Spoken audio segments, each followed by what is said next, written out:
भारत माता की जय। भारत माता की जय। भारत माता की जय। वंदे मातरम। वंदे मातरम। वंदे मातरम। जय श्री राम। जय श्री राम। सर्वप्रथम सीमा जागरण मंच और पूरे परिवार को मैं शुभकामनाएं देता हूं। 40 वर्ष हो गए आपकी इस यात्रा को। आप लोग भारत माता की सेवा कर रहे हैं लगातार। आदरणीय लेफ्टिनेंट कर्नल नितिन कोहली साहब को मैं विशेष रूप से आभार व्यक्त करता हूं, आपने मुझे यहाँ बुलाया। श्री डॉक्टर दीप नारायण पांडे जी को धन्यवाद देता हूं, आपने मुझे बुलाया। आप सबको मैं, जो बड़े हैं उनको प्रणाम करता हूं, जो छोटे हैं उनको अपना स्नेह भेंट करता हूं कि आप लोग आए हैं आज इसी बहाने आपसे मिलना हो गया। अब मेरे हाथ में इतनी सारी किताबें हैं तो आपको लग रहा होगा सीमा जागरण मंच की बात हो रही तो किताब क्यों आ गई। किताब तो सुप्रीम कोर्ट में होना चाहिए, लेकिन सीमाओं की रक्षा का संबंध किताब से है, इसलिए किताब लाया हूं। पहले मैं इंजीनियर था, तो जापान की कंपनी में काम किया करता था। तो वहाँ हर चीज़ में, हर प्रॉब्लम में 5 बार वाई लगाते हैं। कुछ भी दिक्कत होगी उसमें 5 बार वाई। जापान में तो ये सिस्टम है कि अगर कोई आत्महत्या कर ले तो आप FIR करा दो, तो वहाँ के इंस्पेक्टर की जिम्मेदारी है वो 5 बार उसमें वाई लगाएगा। आत्महत्या क्यों किया जी, टेंशन में था। टेंशन में क्यों था, वो पड़ोसी ने उसकी जगह पे कब्जा कर लिया। पड़ोसी ने उसकी जगह पे कब्जा क्यों कर लिया, उसके अंदर कानून का खौफ नहीं था क्या। एक काम करो, कानून बदल दो, ऐसा कानून बताओ कि आप आज के बाद से कोई पड़ोसी दूसरे पड़ोसी जमीन कब्जा ही न कर पाए।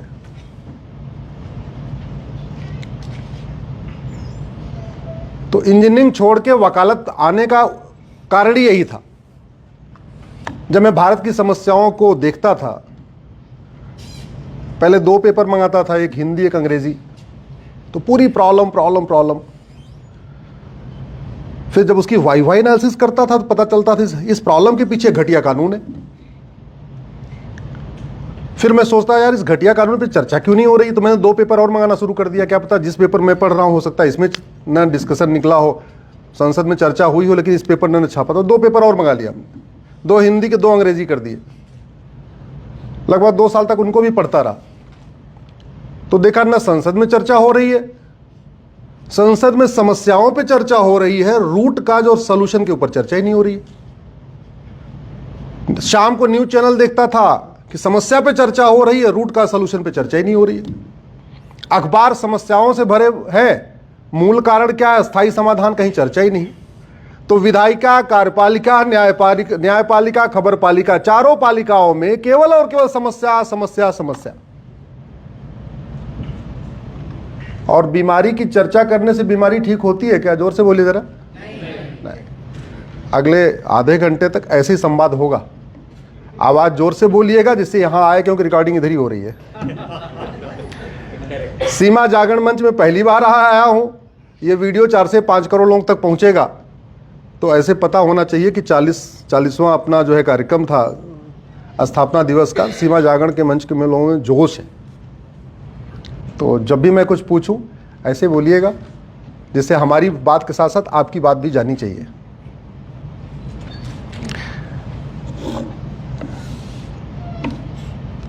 कनाडा का क्षेत्रफल भारत का 3 गुना है। कनाडा में अवैध रूप से रहने वालों की संख्या है 1000। ऑस्ट्रेलिया का क्षेत्रफल भारत का 2.5 गुना ज्यादा है। ऑस्ट्रेलिया में अवैध रूप से रहने वालों की संख्या है 0। ब्राजील का क्षेत्रफल भारत का 2.5 गुना ज्यादा है और ब्राजील में अवैध रूप से घुसपैठियों की संख्या है 0। रूस का क्षेत्रफल भारत का 5 गुना ज्यादा है और रूस में घुसपैठियों की संख्या है 0। चीन का क्षेत्रफल भारत का 3 गुना ज्यादा है और चीन में है घुसपैठियों की संख्या 0। अमेरिका का क्षेत्रफल भारत का 3 गुना ज्यादा है और अमेरिका में घुसपैठियों की संख्या लगभग 2000 के आसपास है, जिसमें से 400-500 हमारे वाले थे, आ गए वापस। देखा होगा आपने, भर भर के उनको एकदम जानवरों के तरीके भेजा है। मैं और भारत में घुसपैठियों की संख्या लगभग आज की डेट में 6 करोड़ है। जितनी बातें कहूंगा सब वो बातें कहूंगा जो मैंने सुप्रीम कोर्ट में एफिडेविट पे दिया हुआ है। मेरी पीआईएल 2017 से चल रही है। जब मैंने 2017 में पीआईएल फाइल किया था उस समय कहा था कि 5 करोड़ आ चुके हैं। राज्यवार उसका आंकड़ा दिया था। सारी राज्य सरकारों को नोटिस हुआ है, दिल्ली सरकार को भी नोटिस हुआ। उस समय मैंने दिल्ली में बताया था, शायद 10 लाख के आसपास बताया था या 12 लाख बताया था, 10 लाख बताया था। और किसी राज्य सरकार ने आज तक सुप्रीम कोर्ट में आके ये नहीं कहा कि उपाध्याय ने अपनी पीआईएल में जो आंकड़े दिए ये गलत है। तो इसका मतलब मैं मान के चल रहा हूं कि वो भी मान रहे हैं कि जो मेरे आंकड़े हैं वो सही हैं। केंद्र सरकार के गृह मंत्रालय को भी नोटिस गया, गृह मंत्रालय ने भी नहीं कहा कि हाँ आपकी जो आंकड़े हैं गलत है। मेरी पीआईएल जब 2017 मैंने पीआईएल फाइल किया उसके इमीडिएटली बाद अखबारों में छपा तो किसी माननीय सांसद ने संसद में सवाल उठा दिया कि भारत में अवैध घुसपैठियों की संख्या कितनी है। तो किरण रिजिजू जिस समय गृह राज्य मंत्री हुआ करते थे उन्होंने कहा 2 करोड़ है। हालांकि उन्होंने कहा कि हमारी जानकारी के अनुसार लगभग 2 करोड़ है, लेकिन अंतिम ये संख्या नहीं है। भारत जिसका क्षेत्रफल चीन का 1/3, अमेरिका का 1/3, रूस का 1/5, ब्राजील का लगभग 1/3, कनाडा का लगभग 1/3, वहां घुसपैठियों की कितनी संख्या है? जोर से बोलिए जरा। कभी आपने दुबई में सुना कोई अवैध रूप से गया है? सुना क्या? नहीं। कुवैत में, बहरीन में कभी सुना आपने कोई अवैध रूप से गया? तो भारत में क्यों आते हैं? भारत में क्यों आ जाते हैं? ऐसा नहीं कि केवल भारत के बॉर्डर खुले हुए, बाकी दुनिया के देशों के बॉर्डर भी खुले हुए। देश कैसे सुरक्षित रहता है इसको समझना, तो पहले आपको समझना पड़ेगा घर कैसे सुरक्षित रहता है। आपका घर सुरक्षित कैसे रहेगा आप समझिए। बाउंड्री हो, एक गेट हो, वहां गेट पे सिक्योरिटी वाला हो, फर्स्ट फ्लोर पे सीसीटीवी भी लगा हो, 2 खतरनाक कुत्ते भी खड़े हो कि अगर नहीं माना तो काट भी लेंगे, नोटिस बोर्ड भी लगा हो कि इस घर में अवैध रूप से प्रवेश करना ठीक नहीं है, तो जिम्मेदारी तुम्हारी होगी जो आएगा। 2 लठैत भी खड़े हो, घर ऐसे सुरक्षित होगा। अगर आपके घर की बाउंड्री नहीं है तो क्या होगा? अवैध आएंगे लोग, जानवर भी आके बैठ जाएंगे, कुत्ते भी आके बैठ जाएंगे, हो सकता है इंसान भी आके बैठ जाए, हो सकता है अवैध लोग आके आपके घर पे कब्जा कर ले। तो जैसे घर असुरक्षित होता है वैसे देश असुरक्षित होता है। तो भारत में घुसपैठ का जो कारण है उसका एक बड़ा कारण यह है कि बॉर्डर का बहुत बड़ा एरिया खाली पड़ा हुआ है।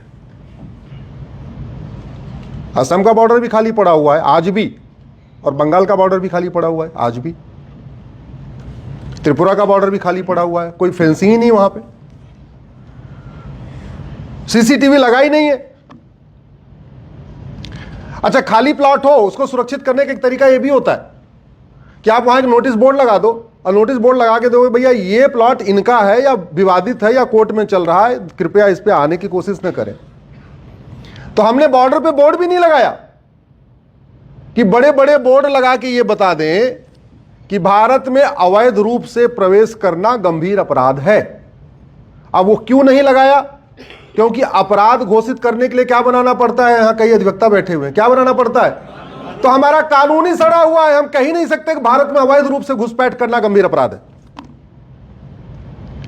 घुसपैठियों को रोकने वाला कानून फॉरेनर एक्ट 1946 का चल रहा है,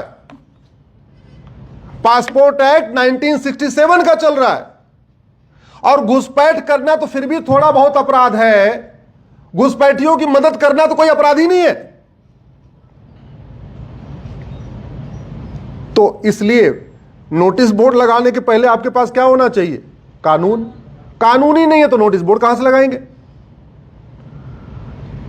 एक और महापाप जो 2012 में हुआ, कांग्रेस की सरकार ने बांग्लादेश के साथ नॉन लीथल ट्रीटी कर लिया, और नॉन लीथल ट्रीटी करके बीएसएफ वालों के हाथ पैर बांध दिए। वो आते हैं वहां चिढ़ाते हैं, सब कुछ करते हैं, बीएसएफ वाले गोली नहीं चला सकते क्योंकि 2012 का नॉन लीथल टीटी खड़ा हो गया। भारत को बर्बाद करने के लिए बहुत काम हुए हैं, सरकारों ने बड़े काम किए कि बर्बाद हो जाए भारत। जो बचा खुचा काम है वो हमारी न्यायपालिका कर देती है। मानवाधिकार मानव का होता है, दानव का नहीं। लेकिन हमारे सुप्रीम कोर्ट के जजेस को, हाई कोर्ट के जजेस को घुसपैठियों के मानवाधिकार की ज्यादा चिंता रहती है। इतना बड़ा मुद्दा 2017 से पेंडिंग है, 2025 आ चुका। सुप्रीम कोर्ट के लिए प्रायोरिटी होना चाहिए था कि यार ये हमारी राष्ट्र की सुरक्षा के लिए एक बड़ा गंभीर मुद्दा है, इस पे डिसीजन पहले कर दो। लेकिन नहीं, उन्होंने हमारी याचिका को विरोध करने वालों को हमारे साथ जोड़ दिया। हमारे विरोध में 12 याचिकाएं आ गई हैं।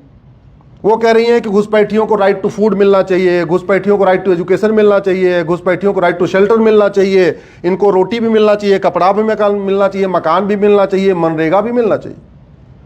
ये कॉमन सेंस की बात है।